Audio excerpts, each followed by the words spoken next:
They have worked hand in hand with tribes to implement the Tribal Law and Order Act, fighting against diminishment of tribal lands and natural resources, and improving public safety on reservations. The Robbins Kaplan American Indian Law and Policy Practice serves tribes and individuals on commercial, government investigations, agency and tribal boundary disputes, as well as personal injury. Founded and led by former United States Attorneys Brendan Johnson and Tim Purdon, their American Indian Law and Policy Practice exists to bring justice to tribal clients whose claims in the past have been dismissed or ignored due to their underdog status. If you or your tribe are facing legal issues, contact robinskaplan.com or call toll-free at 1-800-553-9910. Minnesota has the only original wolf population in the continental United States, and 80% of Minnesotans believe the wolf should be protected. Howling for Wolves is asking Minnesotans to respect our true wildlife manager, the wolf. Their survival is critical to our ecosystems, our communities, and even our economy.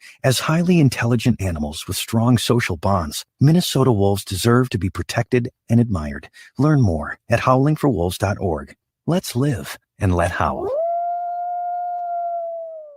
Hey, Ogama, I've been hearing a lot about this term, climate justice. What is that? Climate justice is recognizing that the negative impacts of climate change don't affect all people equally. It also means transitioning from a fossil fuel-based economy to a more sustainable future. MN350 is one of the groups that's pushing for this transition to protect our futures. You can even get involved too. That's great, especially since I'm concerned about pipeline projects like Line 3. How can I help MN350? Just find them on Facebook or visit mn350.org.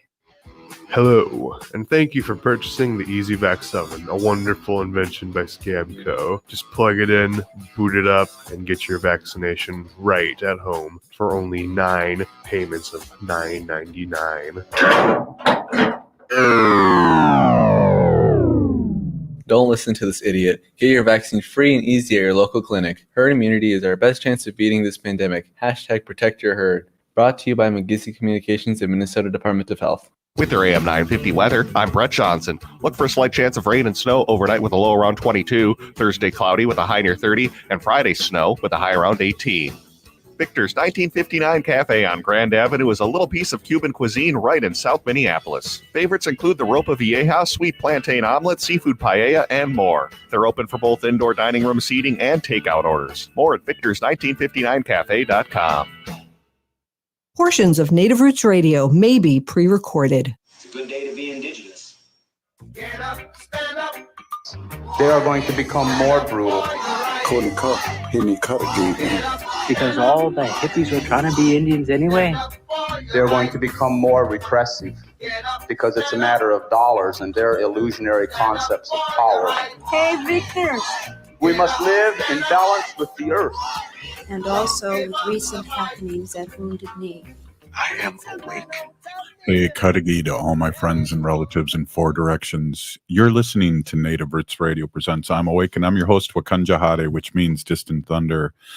My colonized name is Robert Pilot. That's also my taxpayer's name. And we discuss local and national Twin City Native news and events. And as you know, Wendy, Native issues are human issues and human issues are Native issues. This portion of the show is brought to you by Alliant Energy, powering beyond. Awesome. Hey, so still grieving with Clyde, and it's just been a bad year. It's hard getting older, Wendy. Yeah, now we're the is. elders, and I don't think I'm ready for that. But, you know, it's a sad time. I think we have Bob Blake on. But before that, we're going to play a little segment we did on on one of our shows earlier on about 3 years ago when Clyde and I went to Wounded Knee together, and he went and visited one of the things that AIM, American Indian Movement, and Clyde specifically brought to fruition. And there was a radio station in Wounded Knee that we visited, and he talked about the history of AIM, and we're going to rebroadcast that today. Oh, that's cool. For the second segment, and then we'll have Bob Blake. But as you know, we are one, if not the only place where you hear Native news and events, and we're going to start right off with Ogama. With news and events. Welcome, Ogama. Hi, Anim Buju. Can you hear me today? Yeah. Yes. Awesome. We're doing good. We're 1 for 1 this week. So Anin, I'm Ogamaganukwe. I'm a member of the Red Lake Nation in northern Minnesota. And I have some news and updates for you here in Minnesota. I know late last week and coming into early this week, we talked a little bit about the protest happening in Carlton, Minnesota, partially led by McGeezy Will Fly or Tasha Martineau from what was previously known as Camp McGeezy, regarding the safety of children who are members of the Fond du Lac tribe in 2 residential foster homes. Right now, they're going on a week-long protest of the 2 residential foster homes, one of which is located in Cloquet and one on the Fond du Lac Reservation. And they continued again today outside the Carlton County, or yesterday, outside the Carlton County Courthouse. They've been in sub-zero temperatures outside the foster homes for most of the last week after video and images emerged on social media of the children in the foster homes. The Cloquet Police Department says it's investigating the situation along with the Carlton County Public Health and Human Services, the County Attorney's Office, and Fond du Lac Reservation. But due to the active cases involving juveniles, they say that they cannot respond further due to data practice laws, and that they are assisting all the agencies in taking all complaints and allegations regarding the safety of the children seriously. However, community members such as Tasha Martineau, Ashley Roy, and Jessica Smith have been out there in the sub-zero temperatures talking about it with pictures of children who they have that are in foster care. And, it's some of these images, Robert, that we've seen, we did see some of those images, and the video that was coming out were really deeply disturbing. And I really hope that for everybody's sake that this is truly being investigated to the state that it needs to be, because the alleged person committing these child abuse allegations has been a trusted member of the community with care of children in foster care for a very long time. So the fact, that it takes this long for somebody like that to perhaps be charged for the way that they treat children is just deeply, deeply saddening. The Fond du Lac Band of Lake Superior Chippewa also issued a statement saying that they're working closely with Carlton County to conduct a thorough investigation. And they believe that child protection cases, those cases actually do belong with Carlton County, that they don't have that much jurisdiction, even under ICWA. So it's just sickening. And I wanted to give people an update on what was happening, that a week-long protest is still going on as of yesterday.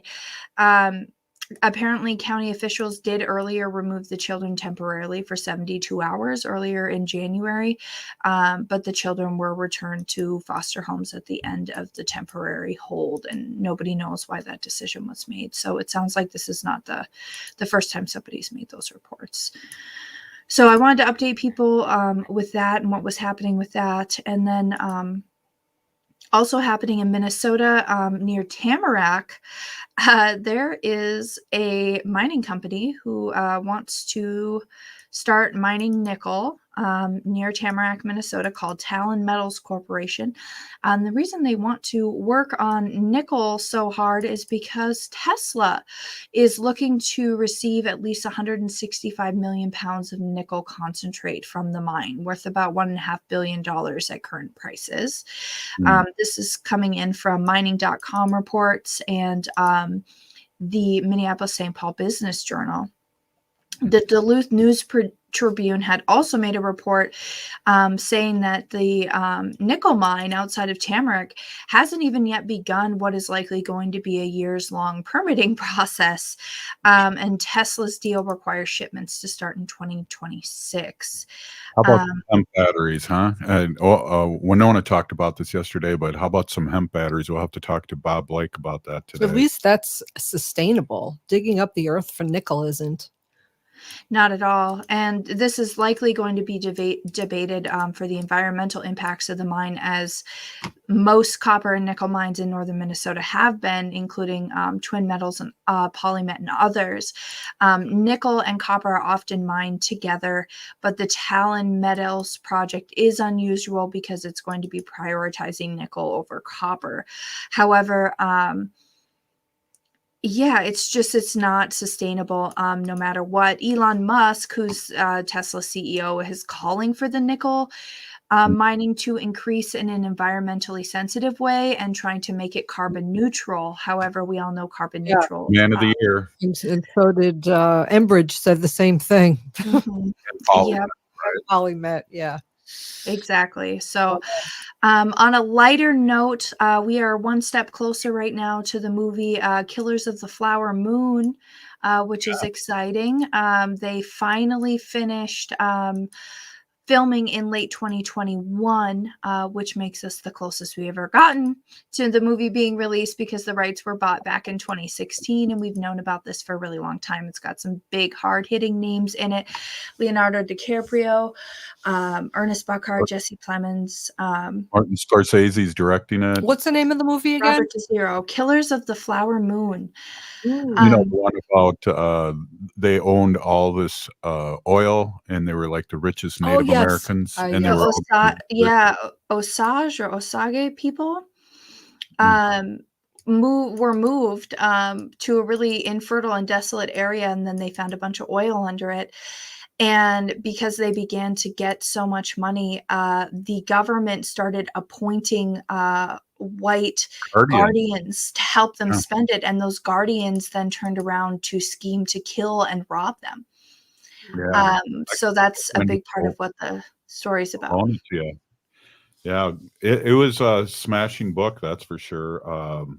Definitely. So, wow. I appreciate it, Ogama. I appreciate the news as always, and still kind of a little thrown off here. I was on a couple radio shows today talking about Clyde, and it's pretty hard, but it's life, right? It is. We'll see him again, as we believe. But Pinigi again, Ogama, for the news that you don't hear anywhere else here, and all over the Turtle Island, which we call the continent of North America. Thank you. You're listening to Native Roots Radio presents I'm Awake. We got Bob Blake later, and then next we're going to have a little old clip from Clyde Belcourt, who just passed away. Stay with us.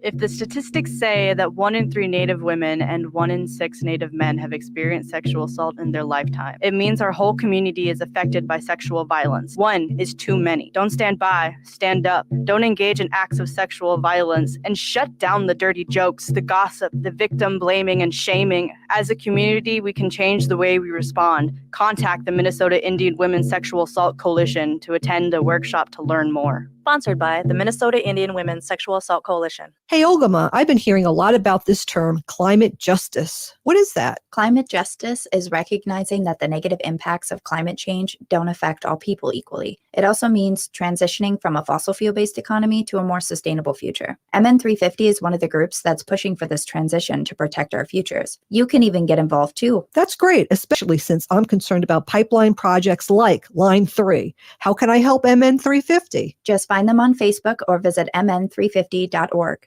Navigating COVID while protecting yourself can be difficult. Fortunately, there's a hotline you can call with any questions. The Department of Indian Work St. Paul partnered with the Minnesota Department of Health to open the Twin Cities American Indian COVID-19 hotline. They provide information on vaccines, booster shots, and testing sites. Right now, booster shots are available to anyone over the age of 18 for those who are eligible. The Twin Cities American Indian COVID-19 hotline can also help with housing, food, medical, and educational support. If you or someone you know has questions about COVID-19, vaccinations, booster shots, or testing, please call 651-304-9986. Again, the number is 651-304-9986. The Twin Cities American Indian COVID-19 hotline is open for calls Monday through Friday from 8 a.m. to 5 p.m. Call the Twin Cities American Indian COVID-19 hotline at 651-304-9986. This is Winona the Duke of Honor the Earth, and you're listening to Native Roots Radio. I'm awake. We are the Calusa Nation. Hey, welcome back to Native Roots Radio presents I'm Awake, and I'm your host, Robert Pilot. This portion of the show is brought to you by MN350, a grassroots organization fighting for climate justice. Hey, this is live radio, Wendy. Come on. I haven't talked a lot today, Yeah. so I'm out of practice. I've talked too much and had too much coffee, and this is like my 10th meeting of the day.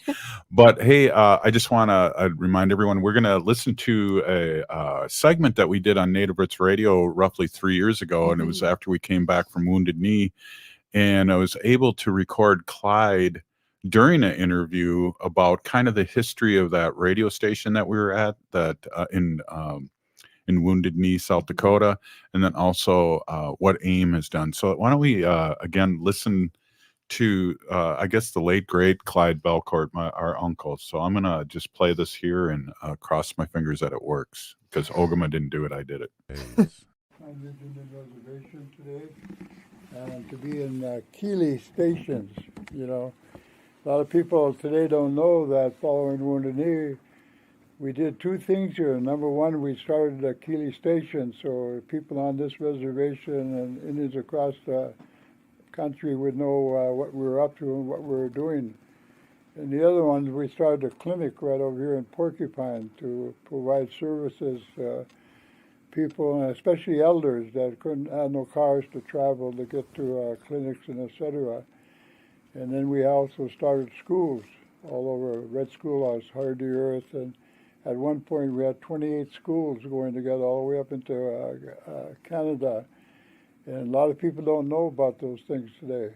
We operate one of the only legal rights centers in America called the Legal Rights Center. And I was on the board of directors now for 50 years. And we provided not only three of our attorneys who worked on the Wounded Knee trial that lasted for 9.5 months in St. Paul in 1973. We also operate the top job training programs in the nation. And by counting the numbers, and you make reports to the feds or to the state, you got to come up with numbers and successes and stuff like that. In a 30-year period of time, we took over 30,000 Native people right up in the welfare rolls and put them on payrolls. And we operate a 1,500 units of housing program called Little Earth of United Tribes in Minneapolis. We offer 2 clinics. We have our own clinics because we're not satisfied with the type of medical help that we're getting because people don't have insurance. And we've got to deal with diabetes today and a lot of stuff like that. And, of course, the biggest thing that we did, we formed the International Indian Treaty Council because we knew that judges and attorneys knew absolutely nothing about treaties and federal law and how it affected Indian people. And process that, knowing that the courts weren't going to listen to a lot of the stuff that we're talking about. We formed the International Indian Treaty Council under the directions of our elders when the judges didn't know how to deal with the treaties during the Wounded Knee trials. And we've taken cases in Minnesota. We've taken cases all the way to the Supreme Court. The right to fish and hunt and gather, the right to pray and sing and dance and have sweat lodges and learning the language and teaching our children that. And we still do all those things today, and of course a lot of our people, particularly young people, they weren't even around when all these things were happening. And but they're picking up on it. We have children as young as 5 or 6 years old that are speaking the Ojibwe language fluently today, and that's that 8th generation that people wonder, when's the 8th generation? It's already happening. You know, our young people are going to school today. They know about their culture, their tradition, their language, their various ceremonies they have periodically, 4 seasons of the year. We do that, and our young people are picking up on that. And everybody's wondering when's this 8th generation? They're here. When they're going to come along? They're already here. You know, our great doctors and our great scientists and philosophers and all that stuff that we wish we had at one time. It's here. It's here. When the American Indian Movement formed in 1968, you can count the people with doctorate degrees on your right hand, fingers of your right hand. Now you can find them in different cities, hundreds of people. They're taking over. There's young people that are involved in all this. So it's important for Keeley to have these type of programs on reservations across the country, so we can keep people informed on what's going on, what's happening, etc. And so that's why we formulated this Keeley radio station. It's one of the first ones in the country. And we put it together because I wanted the people that were spread out here on this reservation for miles to know what's going on a daily basis, an ongoing basis. And so I felt good today because probably 80% of the people walking from the 4 directions of the universe back into Wounded Knee to celebrate this great victory that took place in 1973 have communications now, have a way to visit and talk about and debate different things that are going on their reservation today. And to see all these young people just lifts your spirit. You know, I was looking in their eyes at when the prayers are going on and the people were talking and I stopped and some of them were shaking their head because they didn't know what happened here in Wounded Knee and how long it went on. And, you know, it was a major victory. All 4 branches of the military, snipers, demolition experts, communication experts, they had everything up against us, but we never caved in and we never gave up. And I want to personally thank all the women on this reservation, especially the elders, people like Gladys Bissonette, Lou Bean, and Mrs. Moosecamp, and all them that were involved in the negotiations with the White House, with a bunch of crooks by the name of Ehrlichman and them, the committee to re-elect the president. That's who they had come in to deal with us here. You know, broke in Watergate. And here they're down here, you know, try to cut a deal with the president. And we didn't listen to that. We got top-notch lawyers to come in and work with us, people that we ourselves work with every day of the week. So I want to hats off to Keeley radio station, and I hope they continue the great work that they're doing, not only here on Pine Ridge, but across America and all the way up into Canada. Today, these networks are put together where we know immediately when something's going to come down or something's going to happen, a new oil pipeline. We're on it. We're on it right now because we got radio stations like Keeley and others across the country. So I just want to thank people of Pine Ridge that were here and participated in the marches. And there was long ones. You know, it lasted 2-3 hours, but we did it. We did it again, and we have to continue to do that. We have to remember those things. We have to let our children know exactly what happened and what role they can play. That was Clyde and that was my bad editing. It was really good hearing his voice. It felt nice to listen to him talk. He was always a very poignant speaker. Well, and too, listening to him in his younger years, he was unbelievably strong, even 10 years ago. Do you know how old he was in this clip? Well, it was 3 years ago, so he was probably 82. Wow. That was when I went down to Wounded Knee with him when we were at the Keeley radio station that American Indian Movement started in South Dakota. Yeah, he sounded great. He sounded really strong. Yeah. And what was great about him, too, in his last years is he never diverted about his stories. He might tell me his stories 2 or 3 times, you know, of certain things, but they were exactly the way they are. And I mean, each time they were the exact same thing. He never delineated from the story. And then when you read his book too, it's right there in the same way too. Yeah. So it was great listening to history and talking about the history. And that was right after the American Indian movement celebration of Wounded Knee, the victory, as he said. Yeah, definitely. Great guy. Yeah, we're going to miss him. And we got another quote up there. Ogama put up, the kind of things Clyde stood for are the kind of things we still got to stand for. And Winona said that yesterday on our show. Yeah. Yeah, it was great. And maybe we'll do a little more of that in the next week or so. There's just a lot of people that need to know who he was. Yeah, and who spent a lot of time with him, for years and years and worked with him. So we should probably find those people and talk with them on the radio and hear what they have to say. Probably after the ceremonies too, they're grieving. Yeah. Probably get John Anderson on, and I know John listens to our show all the time, and get him to talk a little bit about. He was the AIM photographer in the last 10 years, and so he has a lot of inside stuff, and he saw Clyde and drove Clyde around a lot, and sure, he heard all the stories. Yeah, our local news stations also mentioned him, all of them yesterday. And the mayors of Minneapolis and St. Paul put out a Facebook post, and so it's a big deal. It's very well known. Yeah, it's history, and we need to push forward and keep on doing our show and doing what we can do for our community, our native community, our sacred animals. And up next, Bob Blake from Red Lake, Solar Bear. With the solar news. Stay with us. You're listening to Native Roots Radio Presents. I'm Wake.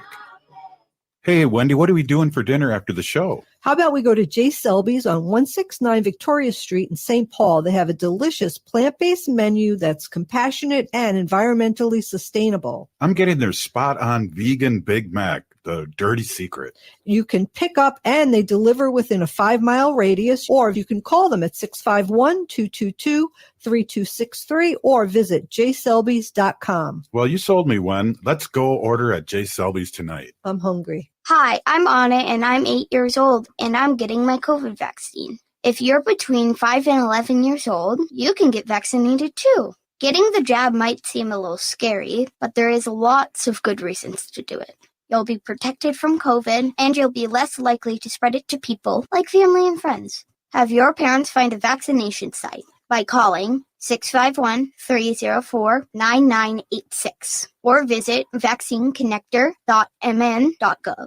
If you're hurting in your relationship or have been affected by sexual violence, you're not alone. Strong Hearts Native Helpline can help you through these difficult and uncertain times. Strong Hearts Helpline is a free 24/7 confidential domestic dating and sexual violence helpline for Native Americans. Help is available by calling 1-844-762-8483 or by clicking on the Chat Now icon on strongheartshelpline.org. This message is sponsored by the National Indigenous Women's Resource Center.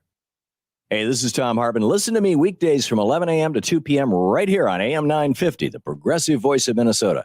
Find more at am950radio.com. Hey, everybody. This is Gregory Rich, founder of Habitation Furnishing and Design and host of Drink in the Style. Say, I'm willing to bet that you're hearing this in your car, and there's a good chance that you're heading home. If that's the case, let me ask you, are you looking forward to getting there? Is your home a place that energizes? Well, if it isn't, it might be time for a furnishings refresh. Think about it. We've all spent a lot of time at home over the past couple of years, and maybe you need more than just a new sofa. Why not have a skilled, professional, tasteful interior designer from Habitation help you create a space that is exceptional? Whether it's your family room, living room, bedroom, or even home workspace, Habitation can help you create an environment that is exactly what you've always wanted. Habitation Furnishing and Design, located at the District Edina, 7777 Washington Avenue South, and online at habitationdesign.com.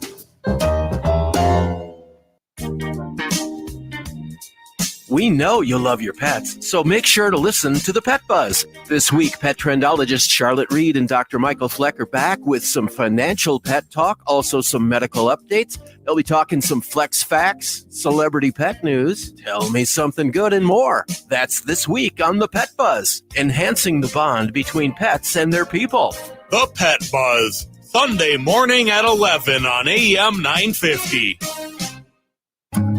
This is Angela Warner for Warner Stallion, and while I'm always proud of the work we do in our community, I'm especially proud this month of our partnership with Make-A-Wish. With your help, we are donating $50 for each qualifying appliance purchase to Make-A-Wish. Together, we could donate up to $100,000 to grant wishes for Minnesota kids. So I invite you to do good for your family while helping kids' wishes come true during Warner Stallion's Great Give Back.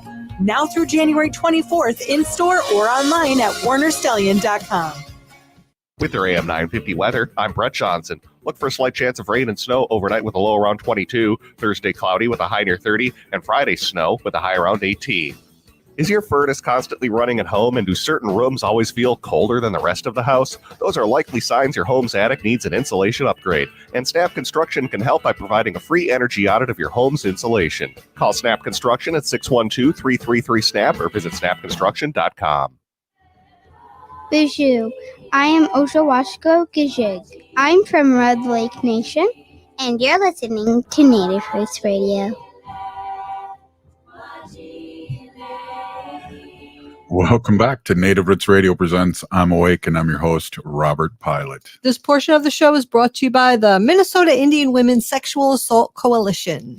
Did you see how I just rammed my ear into the microphone? I do it's that. Just like, I what did that the other heck? day. It's so unprofessional. I don't know how I'm getting away with doing this. Ever feel like a fraud, Wendy? Every day. Yeah, God.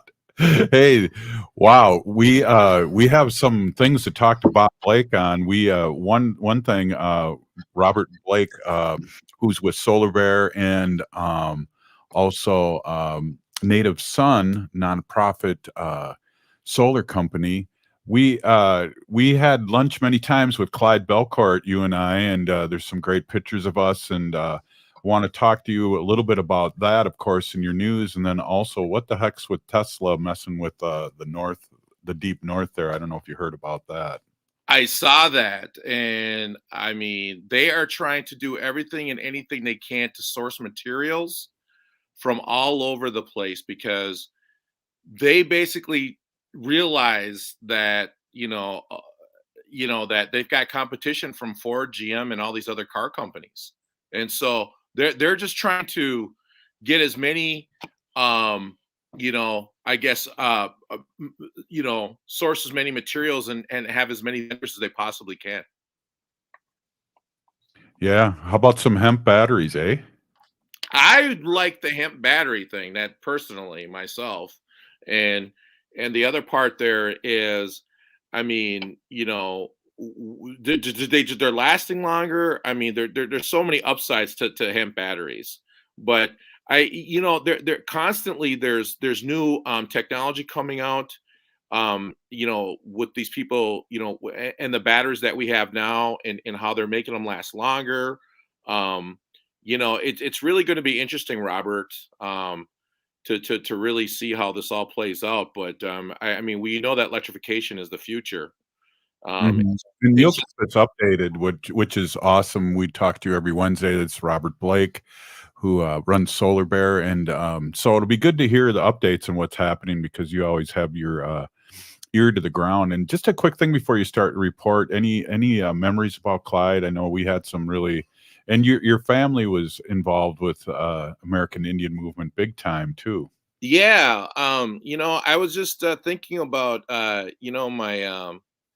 was thinking about my grandmother, Nellie Spears, who, she ran the St. Paul American Indian Club, and she was really good friends with Peggy, who was, Clyde's wife, and her mom was Florence, and they used to hang out together at the powwows together, and so it was, just thinking about those connections going back, boy, decades now, back to the 60s, really. of our families kind of being around each other. My dad knew Clyde. Clyde knew my dad, which is why he was really good to Bill, I think, because him and Bill used to go out and have lunch together and meet each other and, kind of talk community safety and, Minneapolis kind of politics, you know what I mean? Yeah. And he would meet Bill, and when Bill actually received his Medal of Valor, Clyde was there at City Hall to help give it to him, and that was such an honor, and we were really happy that Clyde was there. As a matter, For our listening audience, Bill was your brother, and he passed away, and he was a Minneapolis police officer, Native American, and just a all around great, gentle person. yeah, great, just a wonderful guy. Did a lot for the community, and was just a good person, like you said, and was really good friends with Clyde. And like I said, I think Clyde was just kind of looked upon Bill because he knew my dad. You know what I mean? And was like that uncle, like everyone calls Clyde that uncle. And when Bill passed, I called my mom and just told her that, hey, we're we have a fire for Bill right now, and we're doing ceremony for him, and it was just, and my mom felt really it just made my mom feel really good. And those are the kinds of things that people don't hear about, but what Clyde did for our community and the families out there. And boy, I'm getting choked up now talking about this, Robert. Yeah, me too, definitely. God, he was such a great. And what about? Okay. And what about the day? We're at Kieran's, right? We're walking into Kieran's, and I'm like, we're getting the table, and the lady sees Clyde walking in, and she says, "Oh, we have his table ready for him." Exactly. So there's me and Robert, like, forget about us, Oh, there's Clyde. We have his table ready for him. Clyde had a table at Kieran's, and Yep. that was what a wonderful guy, Robert. God, just a beautiful soul, and we were so lucky to have him in our community, and for everything that he did for our people. Just a legend, man. Just a rock. And then also your family was involved in the design of the logo too. Do you want to just to touch on that before? Oh, wow. I was in my Ojibwe class at Minneapolis Community College, and Rick Grayshik's Ojibwe class. I'm sure a lot of you guys out there listening took that class too, at Minneapolis College. But I was in there, and Rick had Clyde come in and talk one night. And one of the questions was, can you tell us about the sign, about the American Indian Movement sign? And Clyde goes into the story, and he talks about Steve Blake, my cousin, and how he drew it. And I'm sitting there and I'm listening to the story, and I'm just thinking about how Steve told me that same story when I was a kid. And now you're listening in class, hearing Clyde Belcourt tell the story. And it just was like surreal or something. And it was an incredible time. And those Amsters, though, they all stuck together, and just the work that they did. However anybody wants to judge them, you know what I mean? Whatever you say about them, they raise the awareness and the level of awareness that Native people matter, and I can't thank them enough, and pave the way for people like myself and others who are doing the work that we're currently doing, because without them, we couldn't do this, and we stand on the shoulders of greatness, Right. And that's what Winona was saying yesterday. We had Winona on the show talking about Clyde and, paving the way. And there was a quote that was up just a little bit ago that she said during her show that is very poignant. Oh, there it is. For the kind of things Clyde stood for are the kind of things we still got to stand for. And Winona said that on her show. Wow, I love that. I mean, I love Winona. Oh my God, I love that woman so much. She worked with Clyde when she was 18. I know, and you look at, Robert. There was that one where Clyde was at a press event, and he stopped the press event, and he told everybody in there. He says, "You all are standing on native land, or you're all been." Was that Bernie press event? I don't remember the event, but it was years ago. And he said, "You're all standing. You're all on native land. Y'all been living on native land for free, and the rent is due." And when Clyde told me that, I said, "Man, that's a T-shirt. We got to make a T-shirt that says that." Yeah, I know. That's got to be a T-shirt. And I mean, I thought to myself, boy, the only other person that could get away with something like that has got to be Winona. Yeah, exactly. Except Winona wouldn't get away with it; she'd get arrested. Yeah. Oh wow! But boy, I tell you, oh my God, just love those two. And that's that's always the saying too. Like, Robert, I'm so glad we took Clyde out. That we got to hang out with them like that, and you know what I mean, and really appreciate them because and this goes for Winona too. Because I just adore Winona too, but like letting them know and giving them their flowers while they're here. You know what I mean? Like let them know just how important they are. You know what I mean? I always said I loved them after I talked to them, because I think it's important that you do that you let people know why they're still here, right? Yeah, absolutely. Absolutely. I totally agree with you. And we like I said, we're just so glad that we had him and man, I mean, the legacy that he leaves behind though is just incredible. Yeah. Truth. Nina says truth. Rent is due.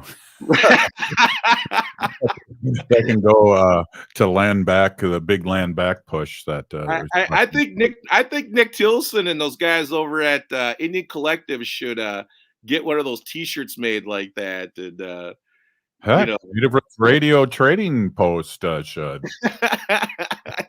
put that part of their land back campaign that says rent is due.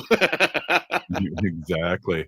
Well, we only got a minute left here, and I think it was important for us to talk about Clyde and reminisce, and he'd been on our show many times, our symposiums. He handed over the reins one Sunday night on one of our symposiums to Frank and Lisa. And so it was powerful that he understood media, and he understood what we could do as Native Roots Radio could do for our people, and also get the AIM message out there when due. Absolutely, Robert. And I think that, just the being able to have do the work too, Robert, that you've been doing, and being able to amplify Clyde's voice here in the end here like this was just a wonderful, wonderful thing that you did. And great job, pal. Yeah, I appreciate it. And, I think everything starts with our radio show here, but also if we connect the dots backwards, how important that time we went to Iowa, you and I. Oh man, we're family, brother. We're just family through all this with all these different connections and people, Robert. Yep, that's absolutely right. My brother since I was 12. Yep. Yeah, love you, man. I appreciate you. We'll be right back. That was Bob Blake with the Solar Bear with the Solar News. We'll be right back, Wendy. Stay with us.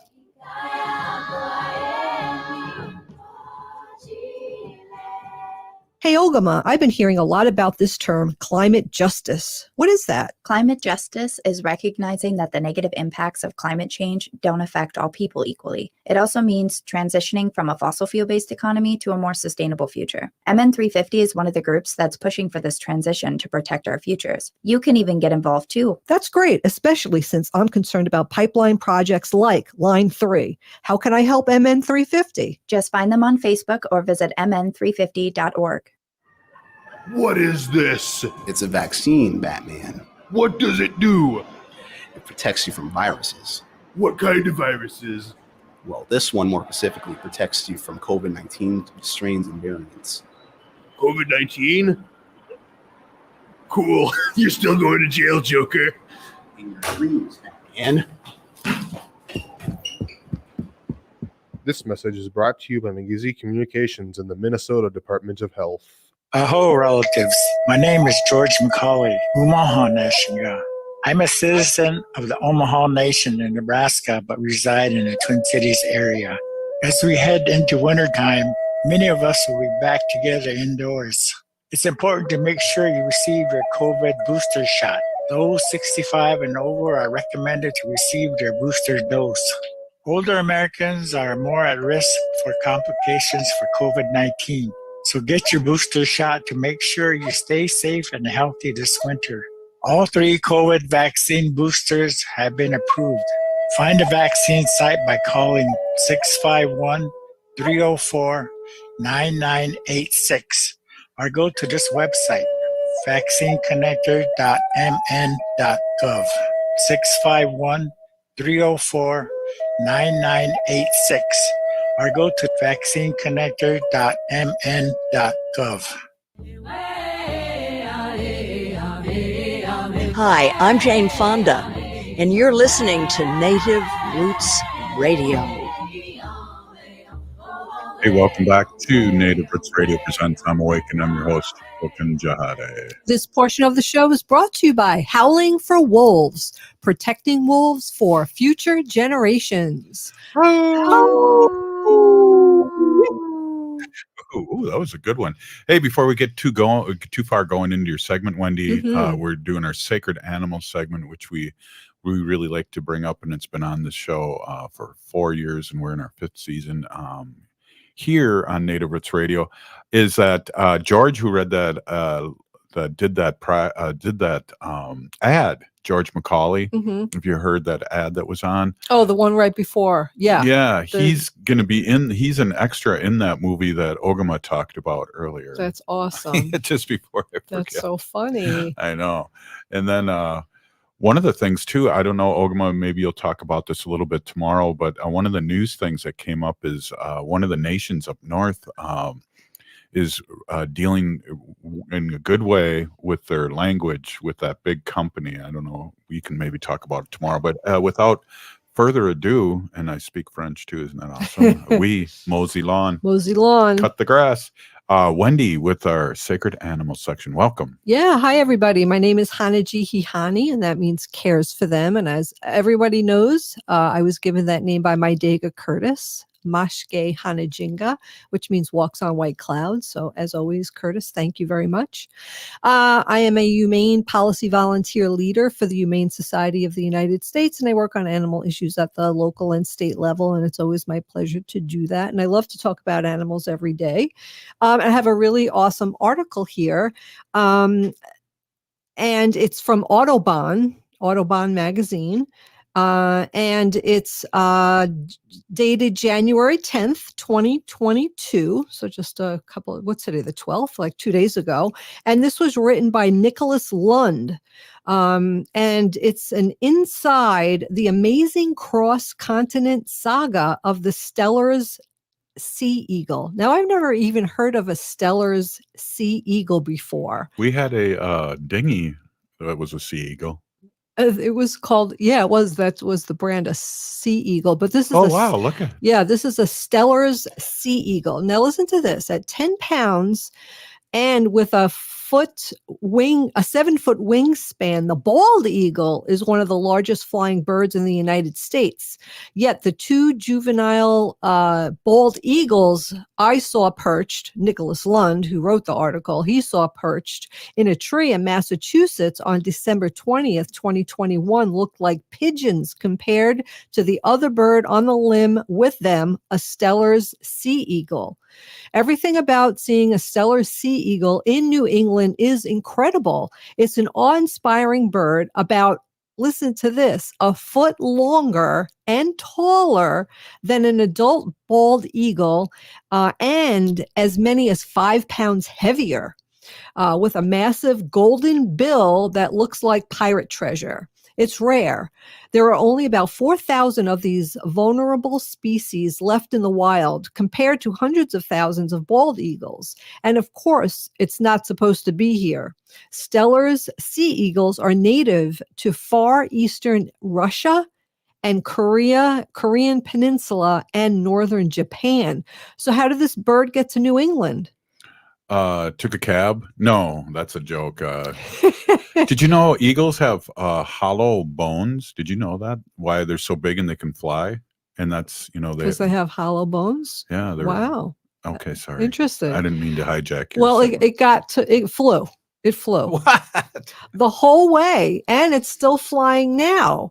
Vagrancy, that's a tendency for birds to show up far outside their normal range.